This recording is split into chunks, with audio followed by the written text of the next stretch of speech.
What just happened and what happens next? Let's ask. On the left, progressive talker Jon Elliott, a voice you will remember from Air America Radio. And on the right, the morning mayor of Atlantic City, WPG Radio's Harry Hurley. Harry, first things first, get us up to speed on how New Jersey is recovering from deadly Hurricane Ida. Holland, great to be on your show. Great to be with you, John. We're recovering, Thank you, Harry. But it hit hard. And it hit unexpectedly hard. Everybody thought we were just going to get some rain, and probably a decent amount of rain, but it would just blow by, and then that would be that. What happened was, it was a deadly event. 31 New Jerseyans killed, 45 nationally because of Ida, 31 in New Jersey when everybody thought it was over. And try to process this. In South Jersey, we had tornadoes the width of 4 football fields, 400 yards wide, by miles long. Demolished homes, demolished buildings, demolished fields. We got hit really hard, but we are New Jerseyans. This is the worst storm, worst death toll since Superstorm Sandy in 2012, when 34 people died in New Jersey. Billions in damage, a long way to go, but we are New Jersey strong, and we'll be okay. Well, you were with us here in May 2020, just as the shutdown hung a huge question mark over life, especially for iconic summer destinations like Atlantic City and coastal New England, where I live. Tally it up for us now, Harry. How was summer 2021 there along the boardwalk? Holland, it's almost suspension of disbelief, because you would think that it would be a down summer. People worried about the Delta variant, then they start hearing about the Mu variant, and you just don't know what's coming next. And of course, everybody was of the psychology that if you did your part and you were fully vaccinated, that the pandemic was over for you. Holland, I am here to report on the big picture on RT America that Atlantic City is having a record summer, breaking all-time revenue records. Can you believe that I'm saying that and that it's true? It is. It's great to see AC bounce back. And John, let's get an update from Florida, where you are. Throughout the pandemic, your state has been conspicuous both in resisting the shutdown and the COVID consequences. Your politically ambitious governor seems undaunted by data, and he's getting the horse laugh on social media, where admittedly critics tend to outnumber kudos. But with Florida COVID deaths now outnumbering Governor DeSantis' electoral margin of victory, how does the governor play there in the state? Well, it's really interesting, Holland, and thanks again for having me back, and hello right back to Harry. Governor Ron DeSantis, as we refer to him down here, he's bulletproof. He does what he wants, and he appeals to an audience that thinks he's great. However, he is losing that. We learned yesterday that 1 out of 500 Americans have died from COVID.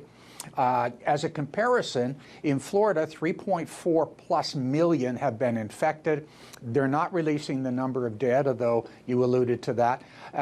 As a comparison, in the province of Ontario, with a population of 12 million versus 22 million here in Florida, there are 585,000 total cases of positive COVID.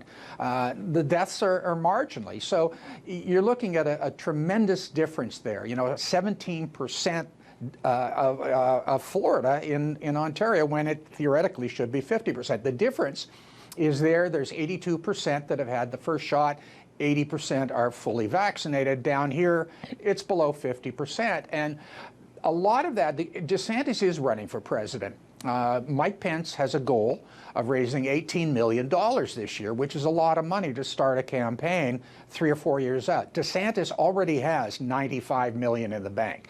He's holding a press conference every day. He's governor of Fox. That's what he goes on all the time. That's how he's building his national brand. And down here, he really doesn't care if he wins governor. He's assuming he's going to win governor next year. And that's probably true.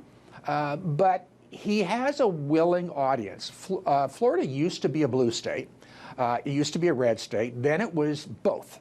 Now it's solidly red. So he has a preponderance of the electorate in his corner. And I think there's 3 reasons. I've given this a lot of thought. There's 3 reasons why there is a reluctance to vaccinate. Number one is the misinformation that you've alluded to, the conspiracy theories. Number two is religion. This is the religiosity in the South is very big and very significant and very guiding to its flock. The third reason is a total distrust of the federal government. And this harkens back to the days of the Civil War. The South doesn't buy. You know, you tell them the CDC says something, they don't care. Fauci says something, they don't care. DeSantis is running for governor, and he's got and humorous anti-Fauci T-shirts that he's selling, which is lowering it to a new level, but it appeals to the level that he has down here. So this is kind of prevalent. He's running, he's going to win, and likely the state will positively in the next election be red.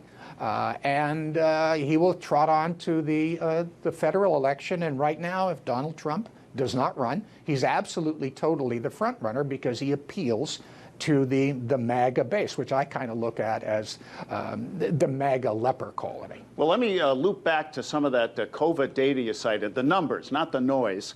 It all points to an October that really could resemble last April, notwithstanding the shutdown fatigue that has contributed to those Walmart shouting matches on YouTube, that woman in Nebraska in the supermarket harassing and coughing on masked shoppers.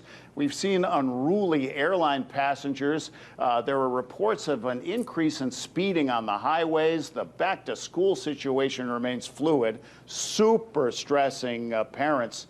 Same question, John, then Harry. Read the room.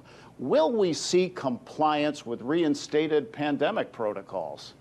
Only if the president mandates that the federal buildings and anything that receives federal money, you must be vaccinated to get into, which would include airports, post offices, courts, and any university and school boards that receive an ounce of federal money. You want to come in, you got to be vaccinated. I mean, here in Orlando, the biggest hospital chain is code black, which means nobody comes in unless it's ER because they're full of COVID cases in not only in their biohazard units, but in their ICUs. In addition, they've ordered 14 morgue trailers because their morgue capabilities are they just can't handle it. Meanwhile, in the Daytona Beach area, in the county there, the school board voted to have mask mandates for the school kids. Well, the parents put up such a hue and outcry, and they picketed and they yelled and they threatened the teachers. They made noise. They threatened the principals on Monday, which was the first day of this, that they have backtracked. They were intimidated, and now it's parent optional. Well, all these parents are going to sign something. Meanwhile, we've got 250,000 kids hospitalized with COVID around the country. They don't care down here. Ouch. The good news, I guess, is that we know how to do shutdown. Look at that Netflix stock. Harry, you get an earful every morning. How are the callers to your show signaling what we can expect in terms of compliance if, again, we're told to stay home? Isn't it incredible? And in a normal America, everything that John said would be spot on. But this is bizarro world. How is a life and death pandemic political? How did we let it come to this? How did this happen? My prediction is that the 30% of the unwilling will be very uncooperative. They'll test every limit. They'll fight every mandate. If you look at what's been happening with the Delta variant and what that has meant. And if you remember, last summer almost returned to normal. It was rougher thank God we had the vaccine. Could you imagine this summer had there not been a vaccine? So my prediction is the customary, predictable 30 or so % will be very uncooperative, and it's a big problem. We are speaking with radio talkers Jon Elliott and Harry Hurley. Harry, then John, as time permits, to your ear and eye, while this COVID story is blocking out the sun, what news stories and issues are the media beating to death, and what do you reckon is being underreported? Harry, then John. And by the way, I'm so sad to see 6 American radio talk show hosts die unvaccinated, and it did not have to be. Our brothers in the talk radio family. Yeah. And they also encourage people to not be vaccinated. So there's a terrible ripple effect to that. So God rest their souls. and almost every one of them knew when it was too late that they wished they took the vaccine. Let's learn from that. On the big stories, on your great show, Holland, obviously Afghanistan has been beaten to death, but national coverage has been terrible. I don't even want to get into all the details of it all, but just because you cover something a lot doesn't mean you cover it well. Good point. They've done a lot of coverage, but poor coverage, and have confused a lot of people. The story that we should be yelling from the mountaintops about are young, former world champion, Olympic champion gymnasts who were sexually abused by a monster, Larry Nassar. Great job. And by the way, we saw the other day how America could be with Democrats and Republicans on the Senate committee behaving in not a bipartisan way, in a completely nonpartisan way. What if we did that everywhere? Yep. What if? John, I got about 30 seconds. You're over-under, over-reported, under-covered. This is not going to be very popular. Over-reported is the story around the 20th anniversary of 9/11. Now, nobody celebrates and waves the flags better than America, and I'm not disparaging that. I'm comparing that to under-reported. We lost 3,000 people on 9/11. We lose 3,000 people every 2 days to COVID, and we've lost 660,000, and yet who cares? Who talks about it? It's not being reported. Yep. Harry Hurley, Jon Elliott, thank you both again for stepping into the big picture.